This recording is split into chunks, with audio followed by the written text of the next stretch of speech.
ये सुखदेव जी महाराज कौन हैं? कहा सुखदेव जी महाराज पूर्व में राधा जी के निकुंज के तोता थे और राधा जी के निकुंज में भगवान श्री कृष्ण आया जाया करते थे और वहीं तोता बन करके टहला करते थे सुखदेव जी महाराज। एक दिन भगवान श्री कृष्ण आए तो राधा रानी ने सुखदेव जी महाराज से कहा कि हे सुखदेव जी, इनको देख रहे हो, ये कौन है? सुखदेव जी ने कहा नहीं नहीं, हम तो नहीं जान रहे कौन है। तब राधा रानी ने कहा ये साक्षात ब्रह्म है, परमात्मा है, योगीराज श्री कृष्ण है। जो इनको प्राप्त कर लेता है उसको बार बार संसार के भवसागर में नहीं पड़ना पड़ता, वो मुक्त हो जाता है। राधा रानी ने सुखदेव जी महाराज को भगवान का साक्षात्कार करा दिया उस दिन, और सुखदेव जी महाराज योगीराज भगवान श्री कृष्ण को देखे तो देखते ही रह गए, चरणों में गिर करके प्रणाम किया। उसी दिन से राधा रानी को सुखदेव जी महाराज ने अपना गुरु बना लिया। इसलिए भागवत कथा में राधा जी का नाम स्पष्ट रूप से कहीं नहीं मिलेगा। क्यों नहीं मिलेगा? क्योंकि सुखदेव जी महाराज की गुरु है राधा रानी। गुरु कौन होता है? गुरु वही है जो भगवान का दर्शन करा दे, भगवान से मिलने का रास्ता बता दे, भगवान तक पहुंचने का मार्ग प्रशस्त कर दे, वो गुरु है। और राधा रानी ने सुखदेव जी महाराज को भगवान से मिला दिया, इसलिए सुखदेव जी की गुरु राधा रानी है। इसलिए भागवत में राधा का जिक्र सुखदेव जी महाराज ने नहीं किया। इसलिए नहीं किया, स्पष्ट रूप से सूक्ष्म रूप से पग पग पर विद्यमान है राधा रानी का नाम। स्पष्ट रूप से इसलिए नहीं लिया क्योंकि जब राधा जी का नाम मुख पर आ जाता था सुखदेव जी महाराज के, तो उसी समय समाधि लग जाती थी।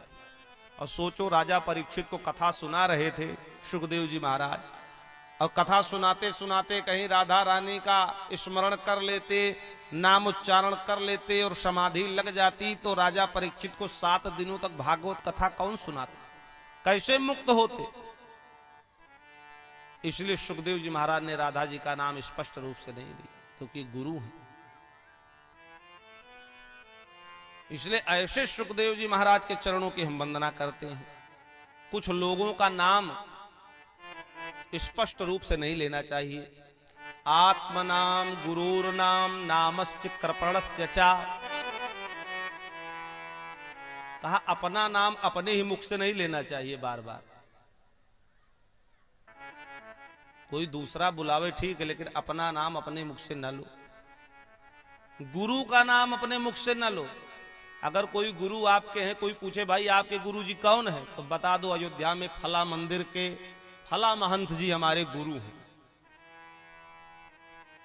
लेकिन नाम लेकर के न बताओ। कहीं बहुत विपत्ति फंस गई हो तब भले नाम ले लो, लेकिन ऐसे ही स्पष्ट रूप से साधारण तौर पर नाम लेकर के गुरु का परिचय नहीं देना चाहिए किसी को कि हम उन गुरु के चेला। ऐसे बता दो भाई फला गुरु जी, उनके हम शिष्य हैं, फला मंदिर के जो महंत जी हैं उनके हम शिष्य हैं।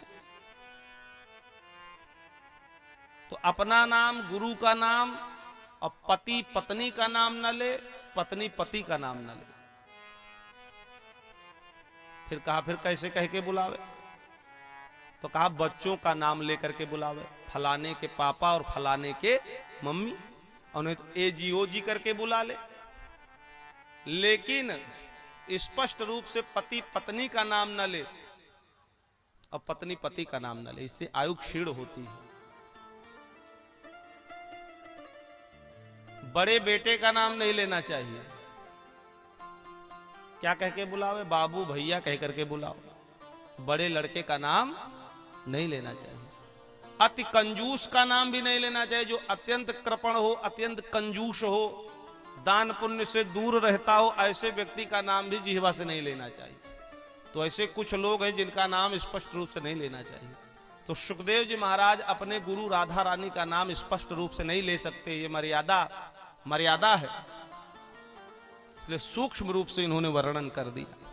तो ऐसे सुखदेव जी महाराज के चरणों की हम सब वंदना करते हैं। एक बार शौनक आदि 88,000 ऋषि मुनि भगवान की कथा को श्रवण करने के लिए, ज्ञान यज्ञ का आयोजन करने के लिए ब्रह्मा जी के पास में गए। ब्रह्मा जी से निवेदन किया, हे ब्रह्मन, कोई ऐसा स्थान बताइए, कोई ऐसा तीर्थ स्थल बताइए जहां पर हम इस ज्ञान यज्ञ का अनुष्ठान कर सके, वेद पुराण शास्त्रों की कथा को श्रवण कर सके। तब ब्रह्मा जी ने उन शौनकादि 88,000 ऋषि मुनियों के विचारों को जान करके चक्र दिया और कहा इस चक्र की निमि जहां पर शांत हो जाएगी वही स्थान भागवत कथा को श्रवण करने का सर्वोत्तम स्थान होगा। ब्रह्मा जी के द्वारा प्रदत्त वो चक्र पूरी सृष्टि का भ्रमण करते हुए उत्तर प्रदेश के सीतापुर जनपद के नैमिषारण्य की पावन पवित्र भूमि पर जाकर के वो चक्र की निमि शांत हो गई। तभी से उस क्षेत्र का नाम ही पड़ गया नैमिषारण्य। बोले नैमिषारण्य तीर्थ क्षेत्र की। जहां पर ब्रह्मा जी का चक्र शांत हुआ वहीं चक्र तीर्थ का निर्माण हो गया, चक्र कुंड का निर्माण हो गया। चक्र के समान वहां पर कुंड बना हुआ है, लोग उसमें घूम घूम करके स्नान करते हैं। जो लोग नैमिषारण्य गए होंगे वो जानते हो। वहीं पर ब्रह्मा जी का चक्र गिरा था, सुदर्शन चक्र। और वहीं पर ललिता देवी का शुद्ध पीठ भी है, मनु शतरूपा की तपोस्थली भी वहां पर है जहां पर उन्होंने तपस्या की थी। व्यास जी की समाधि स्थली भी वहां पर विद्यमान है। तो ऐसे नैमिषारण्य की पावन पवित्र भूमि जहां पर शौनक आदि 88,000 ऋषि मुनि, सूत जी महाराज की कुटिया वहीं पर है और सूत जी महाराज वहीं विद्यमान रहते हैं। भागवत की कथा, वेद पुराणों की कथा कह करके धर्म का प्रचार प्रसार करते रहते हैं। ऐसे शौनकादि ऋषि, ऐसे शौनक आदि 88,000 ऋषि मुनि उन्हीं की शरण में पहुंच गए।